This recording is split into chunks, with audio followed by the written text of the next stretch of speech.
23 مارچ قرارداد پاکستان کے حوالے سے چیک پوسٹ 34 اور ینگ جنرل سٹی کلب کمیر کی مشترکہ تقریب پرچم کشائی۔ کمیر سے ہمارے نمائندہ محمد شہزاد آفریدی کی رپورٹ کے مطابق دوسرے شہروں کی طرح کمیر میں بھی 23 مارچ کو پولیس چیک پوسٹ 34 اور ینگ جنرل سٹی کلب کمیر کی طرف سے مشترکہ پرچم کشائی کی تقریب منعقد کی گئی۔ Incharge check post S I Parvez Hussain کی قیادت میں جوانوں نے پریڈ کا بہترین مظاہرہ کیا اور پرچم کشائی کی۔ پرویز حسین کا کہنا ہے کہ 23 مارچ 1940 وہ یادگار دن جس دن آزاد اسلامی ریاست پاکستان کی قرارداد پیش کی گئی،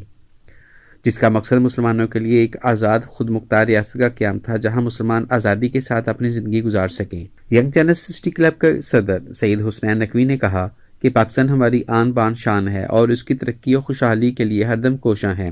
اور غیوب قوم اس طرح پاکستان کے یادگار دن مناتی رہے گی۔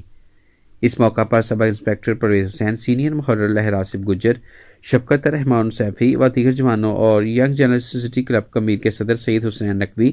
چیئرمین حاجی شبیر، جنرل سیکرٹری محمد شہزاد آفریدی و دیگر سیاسی و سماجی لوگوں نے اس تقریب میں شرکت کی۔ تقریب کے اختتام پر تمام شرکاء نے ملکی سالمیت کے لیے دعا بھی کی۔